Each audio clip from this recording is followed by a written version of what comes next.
Hello and welcome to Talking Europe. 2011 was an annus horribilis for Europe. The Eurozone debt crisis has shaken the very foundations of the European Union. With the Eurozone fighting for survival, EU leaders held an impressive number of summits, but so far these have failed to reassure investors. Borrowing costs for the bloc's weakest economies have remained alarmingly high, and while recession looms across the continent, it is Germany that has taken central stage. Europe's largest economy has sought to impose its remedy to the rest of Europe: austerity, tight fiscal policies and sanctions against budget sinners. Needless to say, the recipe isn't to everyone's liking. Well, my guest today is Joachim Bitterlich, former foreign and security policy advisor to German Chancellor Helmut Kohl. Together, we'll look back at 2011. Mr. Bitterlich, thank you for joining us. Now, as I said, we saw an impressive number of summits. Some were hailed as historic, make or break, and yet the feeling is that they haven't managed to reassure the markets. Do you share that view? Perhaps not yet, but I think the European leaders are on track.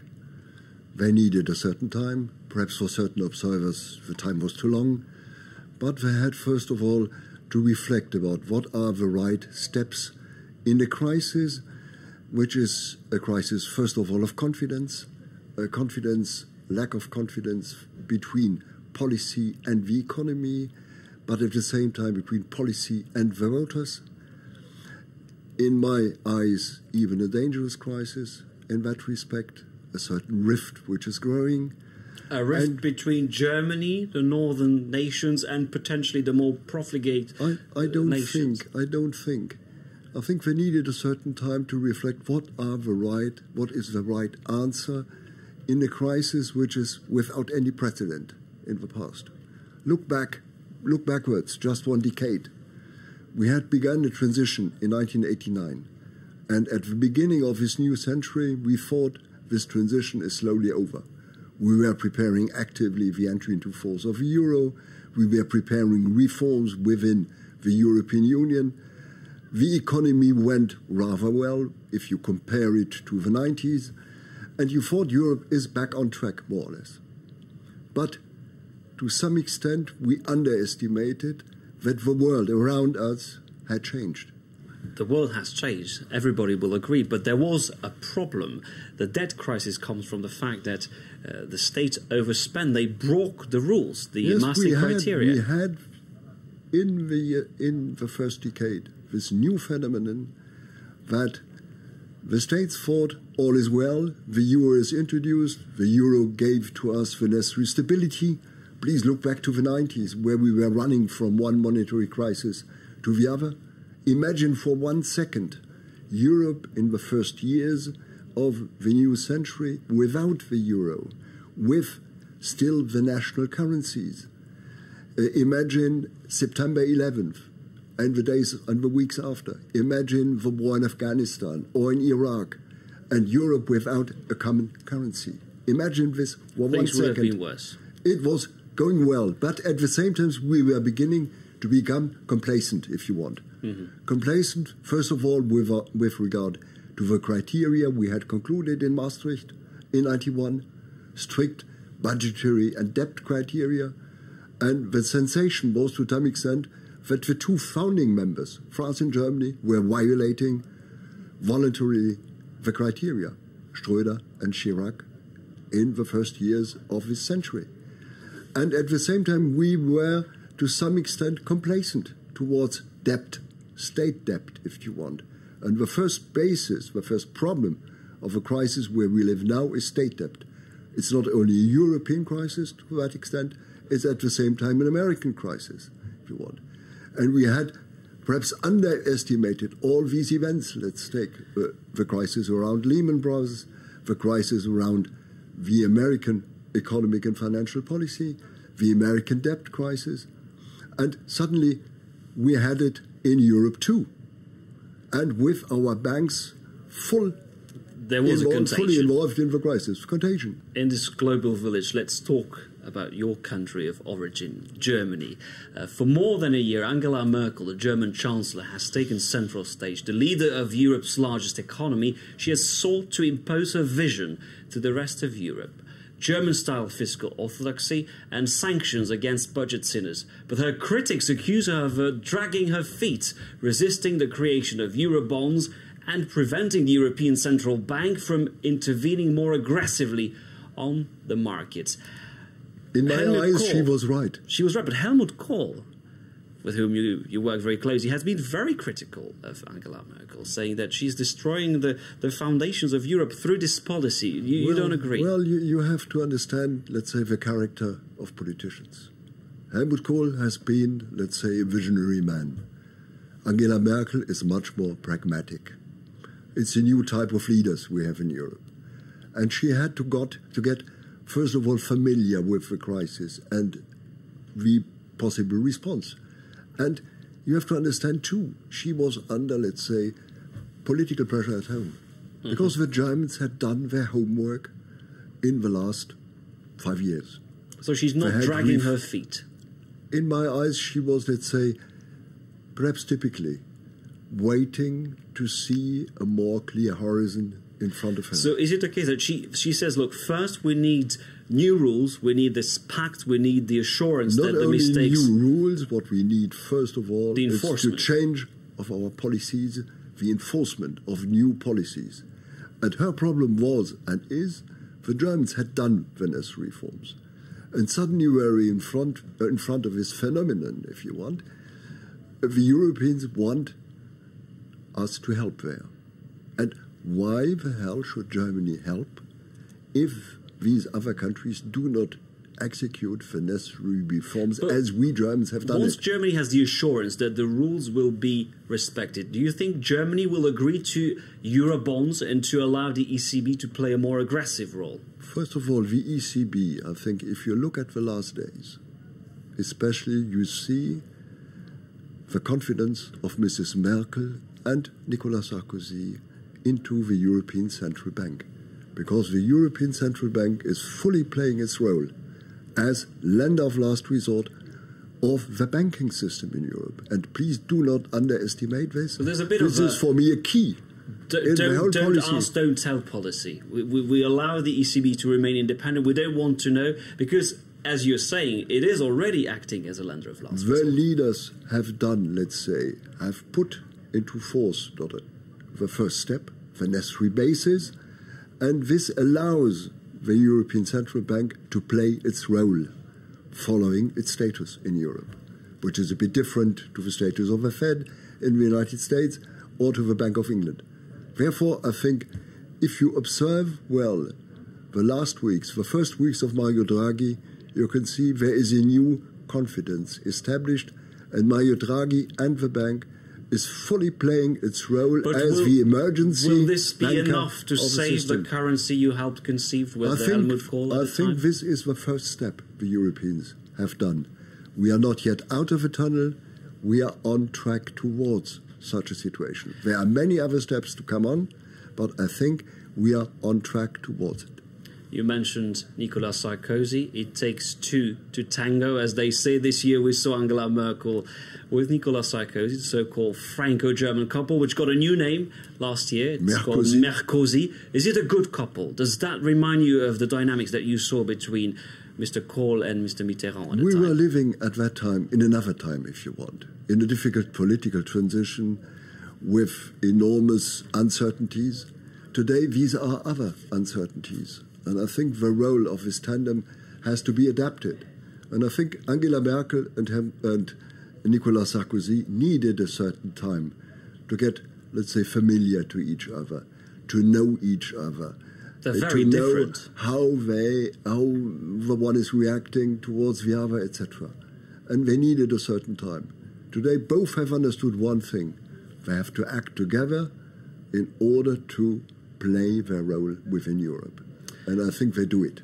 Joachim Bitterlich, last year Europeans came across a new term, the rating agencies. We hadn't heard much of them before. Now, these agencies, Moody's, S&P and Fitch, have the power to downgrade state sovereign debts, and they certainly did use that power last year against the Eurozone. Throughout the year, the prospect of France losing its AAA rating obsessed French policymakers. Critics say agencies have behaved irresponsibly and have now become Europe's new dictators. Do you agree with that?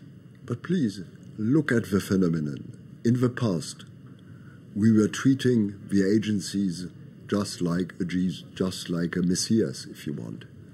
We were following in the economy, even the states were following these agencies. I just read yesterday that a French small city has cancelled its contract with one of the agencies. They had been paying 50,000 euro a year for advice for years and years. And once the agency... The beginning of a revolution. And once the agency, that agency reduced the rating of this city, they cancelled the contract. And you see through this, let's say, the whole phenomenon. We have been treating them, we have been following them, and suddenly once they do not do any more what we were expecting, well, we are declaring a sort of war to them. No. Please, let's look at this with the necessary objectivity. France is needing a certain number of reforms. We have seen in the last years a certain beginning of these reforms, but it's extremely difficult to execute reforms in a country. Look to Germany.